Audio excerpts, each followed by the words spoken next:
Cerita ini fakta atau fiksi? Silakan putuskan sendiri.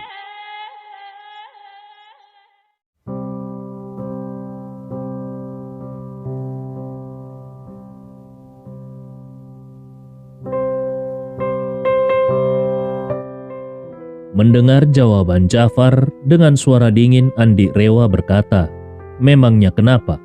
Keluarga hartawan bisa membunuh kalian, tapi aku tidak bisa?" Keduanya langsung pucat ketakutan. Andi Rewa melanjutkan, "Dengarkan baik-baik. Kalau kalian dengan patuh merekam video ini, kalian masih punya waktu 1 malam untuk melarikan diri.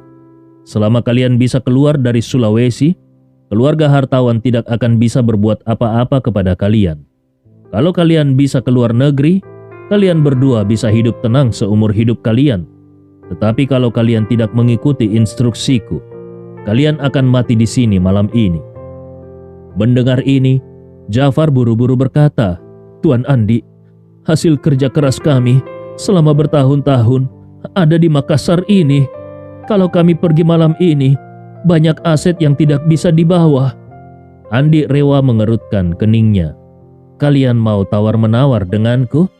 Lupakan saja, tidak perlu merekamnya. Langsung saja serahkan nyawa kalian." Lukman buru-buru membujuk ayahnya. "Ayah, apa yang lebih penting dari nyawa? Kita bisa pergi ke Jakarta malam ini, lalu besok pagi terbang ke Singapura menemui paman. Kita bisa membeli perkebunan kecil di Singapura dan tidak pernah kembali." Mendengar ini, Jafar menggigit bibirnya dan berkata, "Baiklah, Tuan Andi, kami akan merekamnya." Andi Rewa mengangguk puas dan berkata, "Ayo, segera mulai." Setelah itu, dia mengambil ponsel dan mengarahkannya ke Jafar dan Lukman. Mereka berdiri bersebelahan. Lukman menghapus air matanya dan mencoba tersenyum. "Halo semua, aku adalah si brengsek Lukman." Jafar segera menyambung, "Dan aku adalah Bapak brengsek Jafar." Lalu mereka berdua berkata dengan serempak, "Hari ini kami berdua akan membawakan sebuah pertunjukan komedi untuk kalian." Lukman melanjutkan, "Pasti kalian semua melihat 2 kata di dahiku. Alasan kenapa aku mengukir kata brengsek di dahiku adalah karena aku selalu sangat sombong. Mengukir kata ini di dahiku untuk mengingatkan semua orang bahwa mereka semua brengsek." Jafar juga berkata, "Kata orang, ayah yang hebat akan melahirkan anak yang hebat. Aku ini ayah yang hebat karena anakku hebat. Jadi kalau anakku mengukir kata brengsek di dahinya, aku juga tidak bisa mengecewakan anakku. Jadi aku mengukir Bapak brengsek di dahiku." Lukman kemudian berkata, "Melihat ini, kalian pasti bertanya-tanya, kenapa kami begitu sombong? Itu karena kami punya hubungan yang sangat baik dengan keluarga hartawan dari Manado." Jafar menambahkan, "Benar, semua orang tahu keluarga hartawan sangat kaya. Tetapi yang paling hebat dari keluarga hartawan bukanlah kekayaannya, melainkan mereka memiliki seorang anak yang suka menciumi kotoran." Lukman menimpali, "Benar, berbicara tentang anak yang suka cium kotoran dari keluarga hartawan, kalian pasti pernah melihat videonya di internet. Anak itu setiap jam harus mencium kotoran 1 kali. Di toilet rumah sakit, demi bisa mencium kotoran, dia bahkan menarik seorang kakek tua dari kloset dan merampas kotorannya di depan banyak orang. Ini bukan orang biasa, bukan?" Jafar mengangguk setuju. "Anak keluarga hartawan ini benar-benar tidak biasa." Lukman mengangguk berulang kali. Lalu dia mengangkat ibu jarinya dan memuji, "Tentu saja. Jadi, kita harus mengakui bahwa keluarga hartawan memang luar biasa.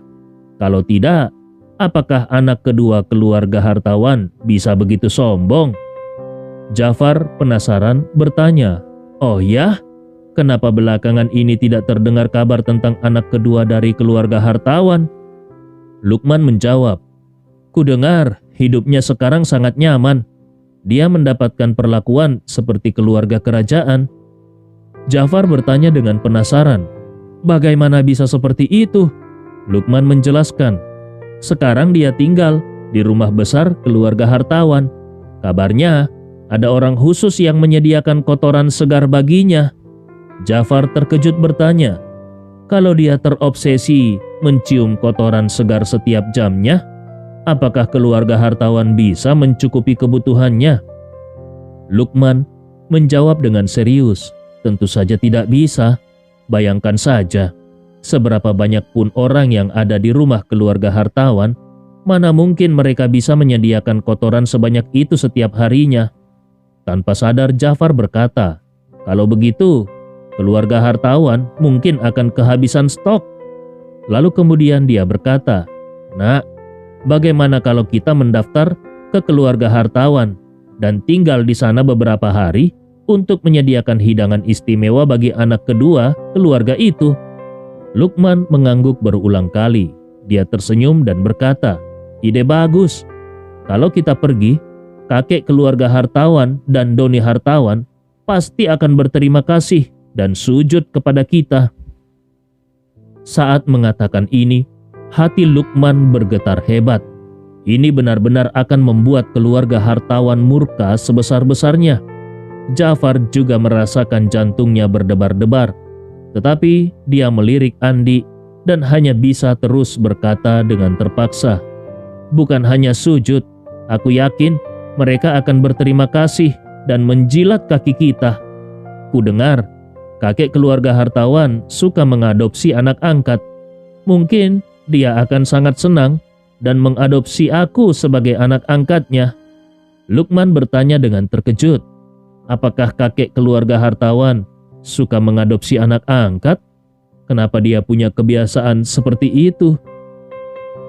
Tak lama kemudian, Lukman dan Jafar sibuk menceritakan keburukan keluarga hartawan. Mulai dari kakek hartawan, Doni hartawan, hingga Alvin hartawan, tanpa tanggung-tanggung. Jafar bahkan mengatakan kalau Alvin hartawan adalah seorang homoseksual. Untuk menutup sesi hinaan terhadap keluarga hartawan, Jafar pun tertawa dan berkata, "Hahaha, singkatnya, setiap anggota keluarga hartawan adalah orang gila dan binatang yang tidak bermoral." Lukman berpura-pura terkejut. "Ya ampun, ternyata keluarga hartawan memang sangat ekstrim. Aku benar-benar tidak tahu." Pada saat ini, Andi Rewa menekan tombol untuk menghentikan perekaman dan dengan puas mengangguk, "Bagus, bagus. Tampaknya kalian berdua memiliki bakat untuk bercerita komedi. Baiklah, sekarang cepatlah lari untuk menyelamatkan diri." Jafar bertanya dengan wajah sedih, "Tuan Andi, apakah kau akan menyebarkan video ini?" Andi Rewa mengangguk dan berkata, "Tentu saja. Aku akan segera mengunggahnya ke akun sosmed. Segera setelah video ini muncul di internet, kalian berdua pasti akan menjadi terkenal." Jafar gemetar ketakutan dan berkata, "Tuan Andi, bisakah kau menunda waktu mengunggahnya ke sosmed? Kalau kau mengunggahnya sekarang, keluarga hartawan pasti akan segera memburu kami." Andi Rewa menendang Anto yang tergeletak seperti anjing mati dan berkata kepada Jafar, "Lihatlah dirimu yang pengecut itu. Apa yang kau takutkan? Keluarga hartawan hanya membawa beberapa pengawal dan sekarang mereka semua terkapar di sini. Apakah kau takut Doni dan Alvin akan datang sendiri untuk memburu kalian berdua? Kurasa mereka berdua bahkan tidak sekuat kalian berdua. Kalau kalian berempat bertarung, mereka berdua pasti akan kalah." Jafar berpikir sejenak dan menyadari bahwa itu memang masuk di akal. Sekarang keluarga hartawan sudah tidak punya orang lagi di Makassar. Kalau mereka ingin mengirim orang dari Manado, itu juga memerlukan waktu. Saat itu dia dan putranya sudah lama melarikan diri. Lukman berkata kepada Jafar, "Ayah, kita harus segera kembali untuk mengemasi barang-barang, lalu berangkat ke Jakarta. Besok pagi, kita bisa naik penerbangan pertama ke Singapura. Dengan begitu, keluarga hartawan tidak akan bisa mengejar kita." Jafar menghela nafas dan berkata, "Video ini telah menghina seluruh keluarga hartawan. Aku takut mereka akan memburu kita ke seluruh dunia tanpa ampun." Lukman gemetar dan berkata dengan khawatir, "Ayah, Keluarga hartawan tidak akan sekejam itu, bukan? Jafar menghela nafas. Tidak akan sekejam itu katamu? Kita sudah menghina mereka semua.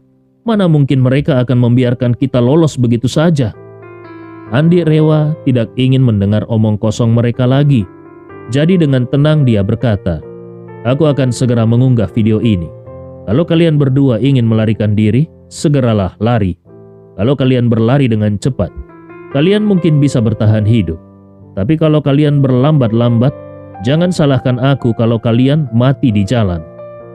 Jafar tersadar dan buru-buru berkata, "Tuan Andi, kami akan pergi sekarang. Kami akan pergi sekarang."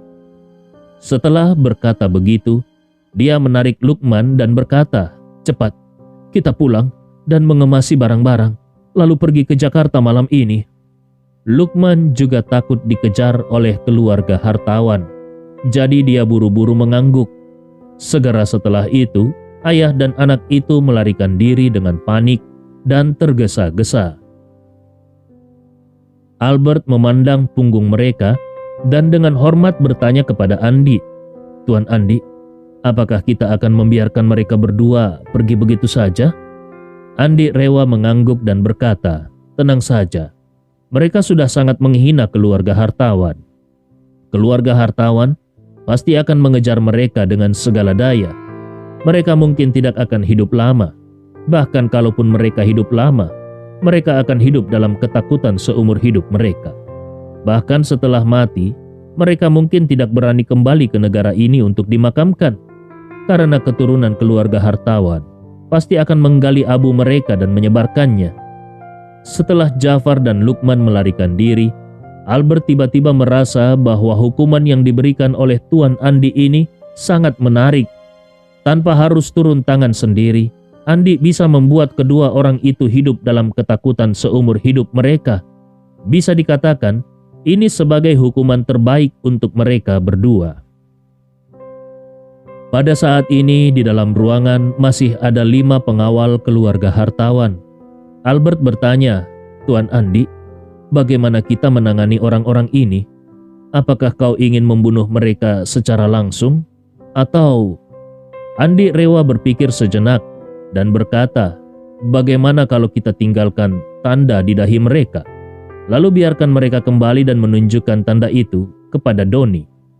Tak lama kemudian, kelima pengawal keluarga hartawan semuanya sudah menjadi karya kaligrafi manusia. Kata-kata yang terukir di wajah mereka semuanya merupakan penghinaan bagi keluarga hartawan.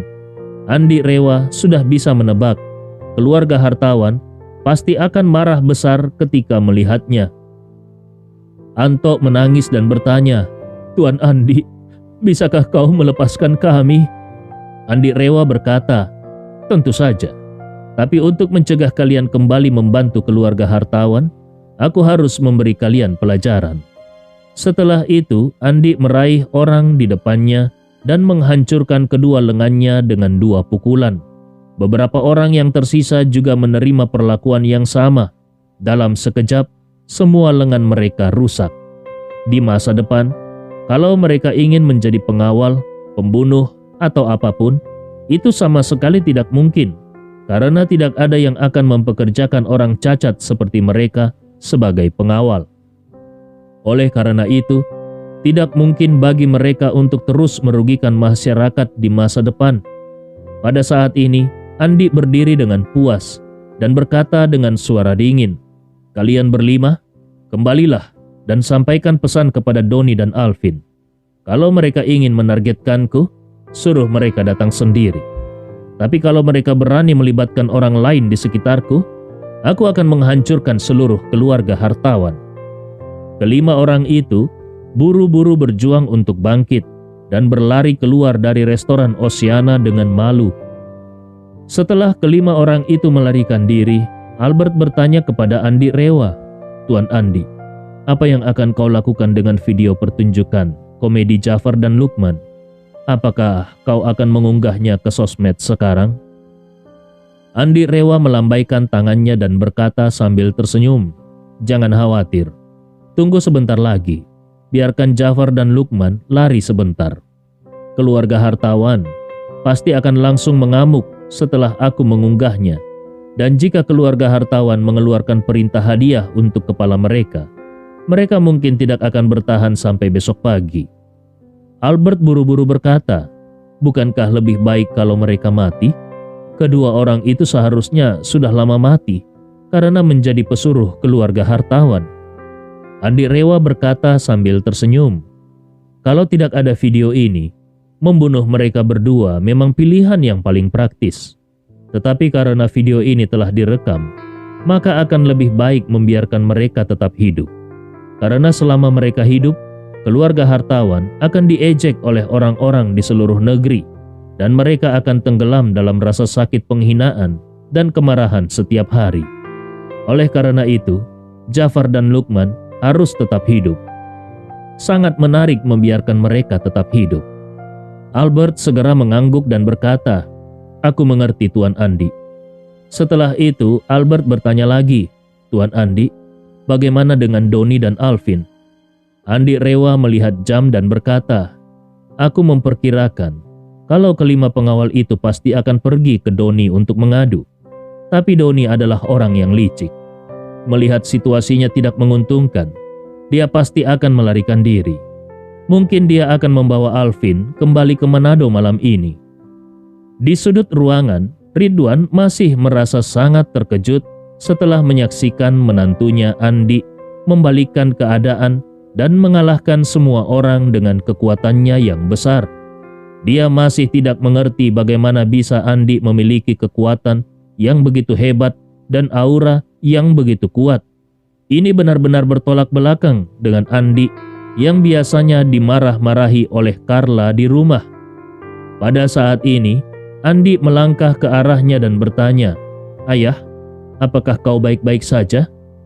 Ridwan buru-buru menggelengkan kepalanya dan berkata, tidak apa-apa, tidak apa-apa.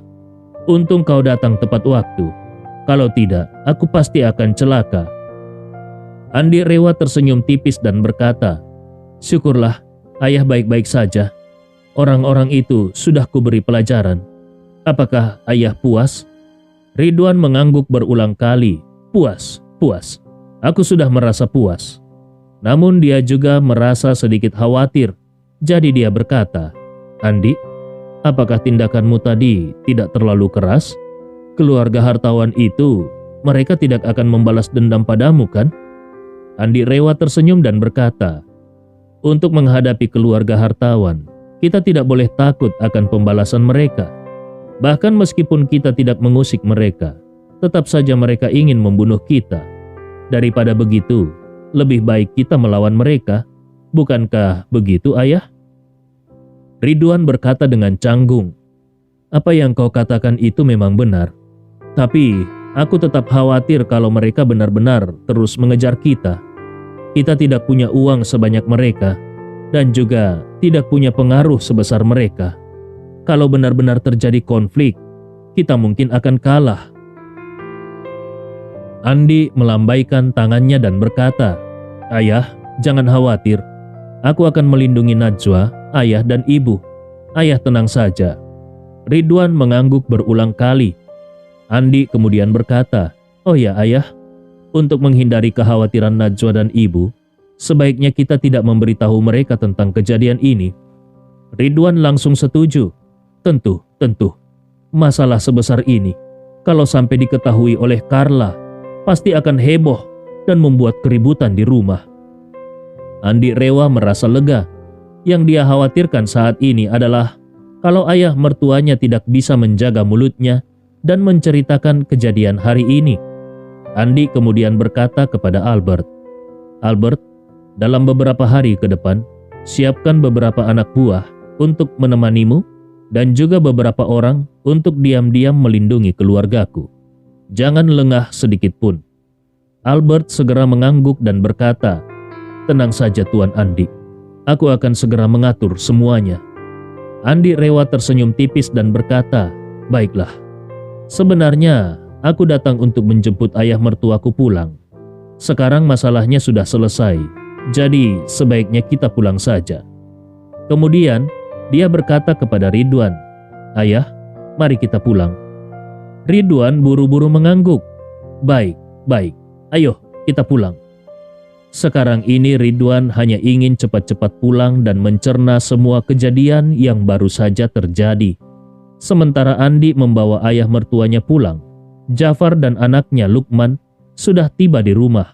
Dengan panik, mereka membongkar dan mengumpulkan semua barang berharga mereka. Istri Jafar masih belum mengerti apa yang terjadi.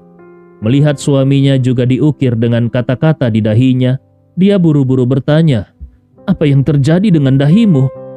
Jafar dengan cemas berkata, "Jangan tanya banyak, kita sudah membuat masalah besar. Cepat, bereskan barang-barangmu. Malam ini juga kita harus meninggalkan Makassar. Kalau tidak, kita mungkin akan mati tanpa tempat untuk dimakamkan." Istri Jafar buru-buru bertanya, "Apa? Lalu kemana kita akan pergi?" Jafar berkata, "Ke Singapura. Kita akan mencari perlindungan pada adikku dan tidak akan pernah kembali lagi." Istri Jafar langsung putus asa dan berteriak, "Kenapa tiba-tiba kita harus pergi ke Singapura? Kalau kita tidak bisa kembali lagi, lalu bagaimana dengan orang tuaku? Bagaimana dengan saudara-saudaraku?" Jafar menjawab dengan marah, "Apakah kau tidak peduli dengan nyawamu? Orang tuamu akan baik-baik saja di Makassar. Tapi kita bertiga berada dalam masalah besar. Kita mungkin akan mati. Apakah kau ingin orang tuamu mengurus jenazah kita? Cepat, bereskan barang-barangmu." Istri Jafar langsung tidak berani berbicara lebih banyak setelah mendengar perkataan itu. Dia juga tahu situasinya sangat serius. Jadi dia segera mulai membereskan barang-barangnya. Saat ini Jafar bertanya kepada Lukman, "Coba lihat di sosmed. Apakah video kita sudah diunggah oleh Andi?" Lukman menjawab, "Ponselku ada di tangan Andi. Dia yang menggunakan ponselku untuk merekam." Jafar buru-buru mengeluarkan ponselnya sendiri dan memberikannya kepada Lukman. "Cepat, cek videonya dari ponselku." Lukman mengambil ponsel itu dan segera mulai mencari video mereka. Setelah melakukan scroll beberapa video di sosmed dan tidak menemukan video dirinya dan ayahnya, dia menjadi sedikit lega dan berkata, "Sepertinya Andi belum mengunggahnya." Jafar mengangguk dan berkata, "Bagus, sekarang jangan buang waktu lagi. Kita harus segera pergi. Setengah jam lagi kita berangkat."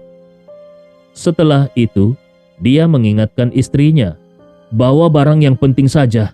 Yang tidak bisa dibawa, tinggalkan. Hubungi ibumu nanti, suruh dia jual semua barang kita dan kirimkan dalam bentuk dolar." Istrinya buru-buru mengangguk, "Aku akan segera menelpon ibu. Kebetulan dia punya kunci cadangan rumah kita." Pada saat yang sama, Anto dan 4 orang lainnya yang sudah kehilangan lengan mereka telah kembali ke Hotel JX Marion. Karena tangan mereka terluka parah, mereka tidak bisa mengemudi. Jadi mereka memanggil taksi. Sopir taksi itu ketakutan melihat penampilan kelima orang itu dan secara naluriah berkata, "Kalian semua terluka parah. Mungkin lebih baik kalau kalian pergi ke rumah sakit lebih dulu."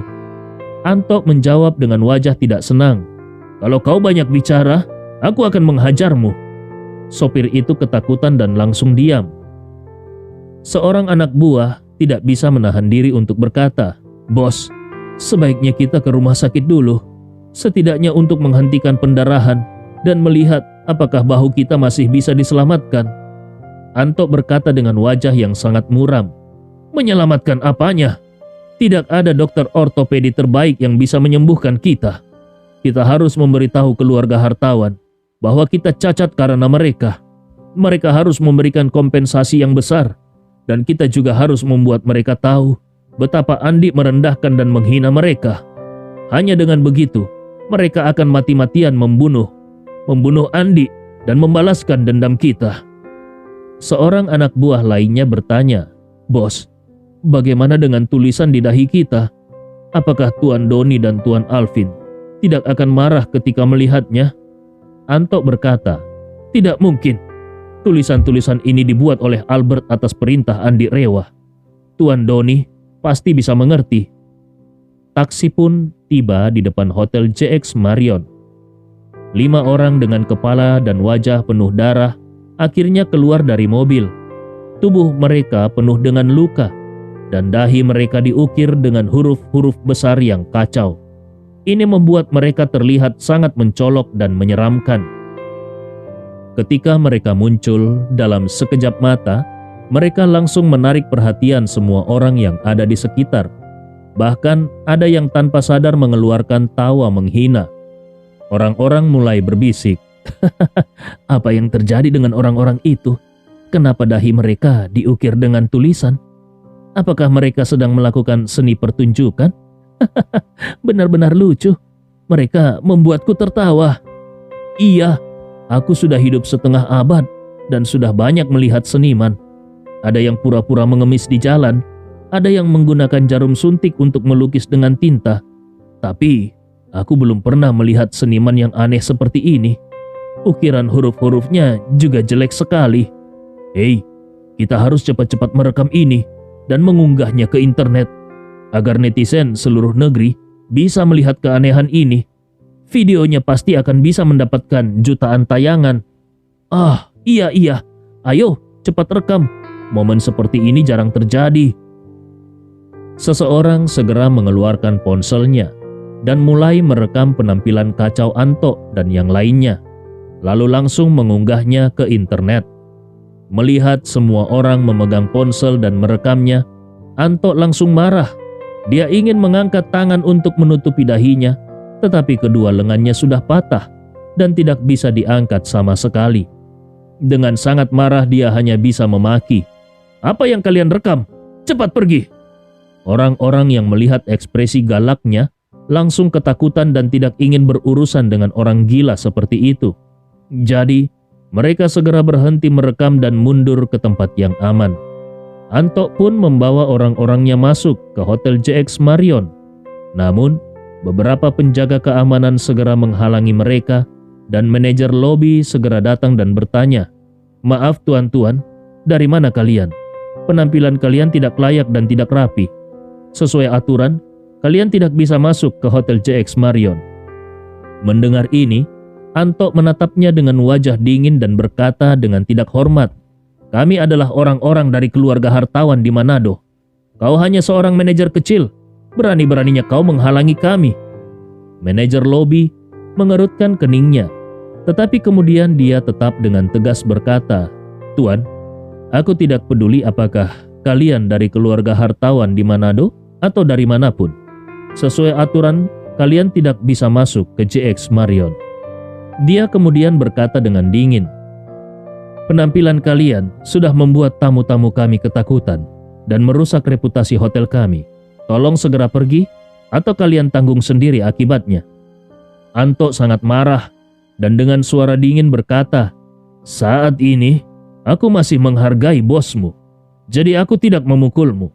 Tapi kalau kau terus mencari masalah, jangan salahkan aku kalau bertindak kasar." Manajer lobi juga tidak mau mundur dan berkata dengan tegas, "Maaf, aturan adalah aturan. Kalian tidak bisa masuk ke JX Marion." Anto menggertakkan giginya. Meskipun seorang manajer lobi atau beberapa petugas keamanan mungkin tidak bisa menandingi mereka berlima, tetapi orang-orang itu adalah bawahan Ibnu Komar. Kalau dia sampai menyinggung Ibnu Komar, itu akan menjadi masalah besar. Pada saat ini, kegaduhan mereka menarik perhatian banyak orang di lobi. Banyak orang memperhatikan mereka sambil berbisik-bisik. Anto mendengar bahwa orang-orang itu sedang membahas apa yang terukir di dahinya, dan itu membuatnya merasa sangat marah. Karena tidak mau terus menjadi tontonan, dia pun berkata kepada manajer lobi, "Aku memberimu waktu 3 detik untuk minggir, atau jangan salahkan aku kalau bertindak kasar." Manajer lobi juga memiliki temperamen yang tinggi.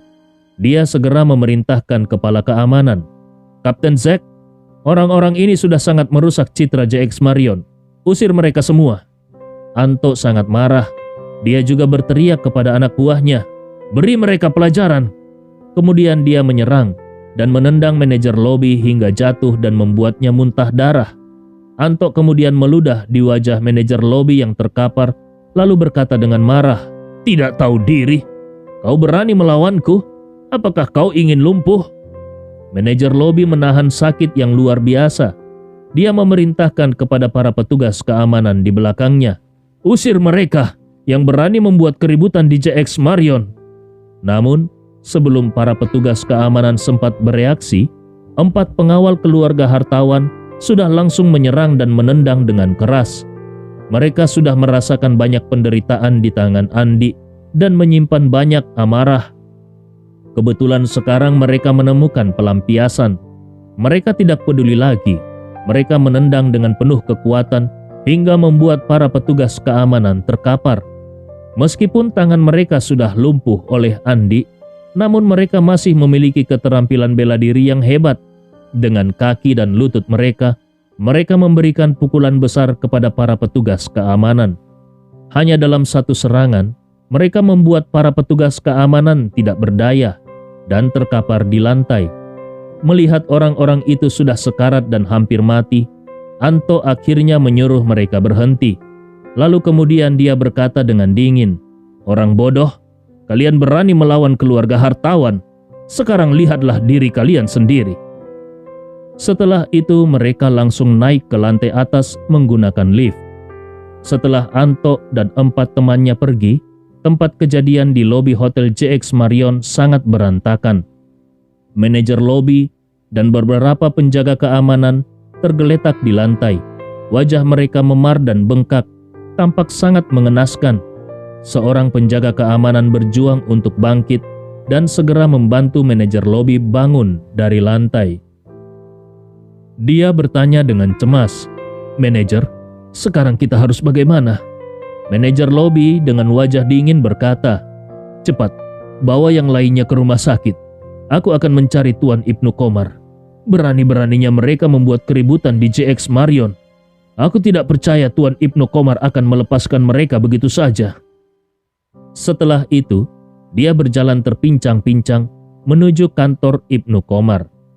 Sementara itu, Doni dan Alvin sedang berada di Presiden Suite Hotel JX Marion.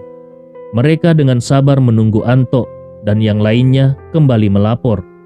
Beberapa puluh menit yang lalu, Doni menerima pesan dari Jafar yang mengatakan bahwa mereka sudah tiba di restoran Oceana dan berhasil menundukkan Albert.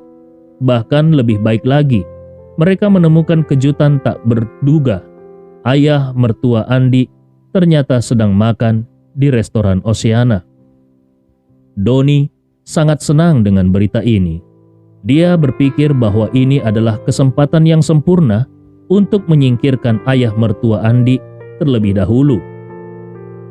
Namun, waktu berlalu hampir 1 jam dan Jafar belum memberikan laporan kemajuan apapun. Ini membuat Doni merasa ada yang tidak beres. Dia mencoba menelpon Jafar, tetapi tidak ada jawaban. Dia juga mencoba menelpon Anto, tetapi tetap tidak ada jawaban. Sebenarnya ponsel Anto ada di sakunya, tetapi dengan kedua lengannya yang patah, dia tidak bisa mengeluarkan ponselnya dari saku. Keempat orang lainnya juga dalam kondisi yang sama. Mereka benar-benar tidak berdaya. Kalau hanya jari mereka yang patah, mereka masih bisa menggerakkan tangan untuk mengoperasikan ponsel. Tetapi dengan lengan yang tidak berfungsi sama sekali, mereka benar-benar tidak bisa berbuat apa-apa. Doni merasa cemas karena tidak bisa menghubungi Anto. Anto memiliki kemampuan yang luar biasa dan belum pernah kalah sejauh ini. Tidak mungkin dia bisa dikalahkan oleh Albert, bukan? Sementara itu, Alvin mengerutkan keningnya dan tidak bisa menahan diri untuk bertanya kepada ayahnya, "Ayah, tidak ada kabar dari Jafar sampai sekarang. Apakah mungkin Anto dan yang lainnya mengalami kecelakaan?" Doni menggelengkan kepala dan dengan percaya diri berkata, "Tidak mungkin. Anto dan yang lainnya adalah orang-orang terlatih dengan kekuatan luar biasa.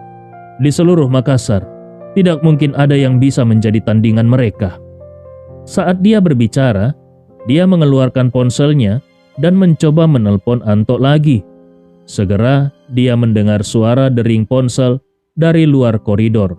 Saat dia masih bingung, tiba-tiba terdengar suara bel pintu. Ternyata salah satu anak buah Anto menekan bel pintu dengan dahinya. Alvin mendengar suara bel dan langsung berkata, "Sepertinya mereka sudah kembali." Dia buru-buru berlari ke pintu dan membukanya. Namun kemudian dia terkejut sampai tak bisa berkata-kata. Doni berjalan perlahan ke arah pintu sambil tersenyum dan berkata, "Apa yang aku katakan? Hanya seorang Albert yang tidak berdaya. Bagaimana mungkin dia bisa menang melawan Anto?" Setelah itu dia menasihati putranya yang berdiri terpaku di pintu. "Kau harus belajar untuk tidak panik dalam segala situasi. Orang yang bisa mencapai kesuksesan besar pasti memiliki ketenangan dalam diri mereka. Ini adalah pelajaran yang harus kau renungkan." Alvin menelan ludahnya dan dengan wajah penuh ketakutan, dia menunjuk kepada 5 orang yang berdiri di luar pintu seperti hantu dan berkata, "Ayah, cepat lihat ini." Doni berkata dengan acuh tak acuh, "Apa yang harus dilihat? Bukankah Anto dan yang lainnya sudah kembali? Kenapa mereka masih berdiri di luar? Cepat, suruh mereka masuk dan ceritakan bagaimana mereka menyingkirkan Albert." Secara naluriah, Alvin mundur 1 langkah dan memberi ruang bagi Anto dan yang lainnya untuk masuk. Kelima orang itu dengan enggan melangkah masuk dengan lengan yang terkulai. Seperti anjing yang kalah bertarung, mereka menundukkan kepala dengan wajah muram. Ketika Doni melihat kelima orang itu masuk, dia terkejut hingga matanya terbuka lebar dan cangkir teh yang dipegangnya jatuh ke lantai. Doni menatap kelima orang yang terlihat seperti hantu itu dan berkata dengan terkejut, Kalian, apa yang terjadi? Kenapa dengan dahi kalian? Kenapa penuh dengan darah? Ini kelihatannya seperti ada tulisan di dahi kalian." Karena kelima orang itu menundukkan kepala mereka, Doni sulit melihat dengan jelas tulisan di dahi mereka. Anto segera melangkah maju. Dia berlutut di depan Doni dan dengan penuh ketakutan berkata, "Tuan Doni, kami gagal menjalankan tugas. Mohon kau menghukum kami." Ketika Doni melihat keadaan menyedihkan mereka, hatinya terasa berat dan raut wajahnya seketika berubah. Dia bertanya dengan suara keras, "Ceritakan dengan jelas, apa yang sebenarnya terjadi?" Anto berlutut di lantai. Dia menundukkan kepalanya dan menangis. "Tuan Doni, sesuai perintah Tuan Alvin, kami pergi membantu Jafar melawan Albert. Hari ini, di restoran Oceana, kami awalnya sudah berhasil mengendalikan Albert, bahkan menangkap ayah mertua Andi Rewa. Tapi siapa sangka, Andi Rewa tiba-tiba muncul." Kemudian dia menangis terisak-isak. "Tuan Doni, kekuatan Andi sangat kuat. Bukan hanya aku yang bukan tandingannya, bahkan kami berlima pun tidak bisa melawannya. Kami tidak bisa menahan satu serangan pun darinya. Kami semua tidak hanya kehilangan lengan, tetapi juga diukir tulisan di dahi kami." Doni seakan terkena sambaran petir. Lebih kuat dari Anto? Apakah si Andi itu masih manusia? Dengan wajah tidak percaya, Doni dengan gemetar berkata, "Jadi kalian semua bukan tandingan Andi? Sampah itu sekuat ini?" Ketika teringat tentang tulisan di dahi, dia segera bertanya, "Tulisan? Tulisan apa maksudmu? Angkat kepala kalian, biar kulihat." Anto dan yang lainnya ragu-ragu, tetapi tidak berani menentang perintah Doni. Mereka hanya bisa mengangkat kepala mereka dengan ekspresi seperti menghadapi kematian. Tampak lebih menyedihkan daripada kehilangan seluruh keluarga. Doni dan putranya Alvin menatap tulisan di dahi mereka. Lalu seketika mereka marah besar. Di dahi mereka berlima terukir tulisan, "Alvin bodoh. Edo suka mencium kotoran. Alvin adalah homoseksual. Doni tidak berguna. Aku akan buang kotoran untuk Alvin." Melihat kata-kata yang sangat menghina ini, mereka sangat marah hingga wajah mereka berubah menjadi merah. Doni yang telah hidup lebih dari setengah hidupnya telah melihat berbagai cara hukuman, bahkan melihat banyak mayat, tetapi belum pernah melihat pemandangan seperti ini. Ini benar-benar kejam. Mengukir tulisan di dahi orang lain dan bahkan mengukir kata-kata yang sangat menghina seperti itu. Ini benar-benar membuat orang merasakan merinding di kulit kepala dan kedinginan di seluruh tubuh. Doni merasa cemas dan marah. Dia bertanya, apakah semua ini dilakukan sendiri oleh Andi si sampah itu? Anto berlutut di tanah dan berkata, dia yang memerintahkan Albert mengukir tulisan ini, dan dia juga menyuruhku menyampaikan pesan kepada Tuan bahwa kalau kau ingin melawannya, silakan saja. Tetapi kalau kau berani menyentuh orang-orang di sekitarnya, dia akan membuat keluarga hartawan tidak pernah pulih. Cerita ini fakta atau fiksi? Silakan putuskan sendiri.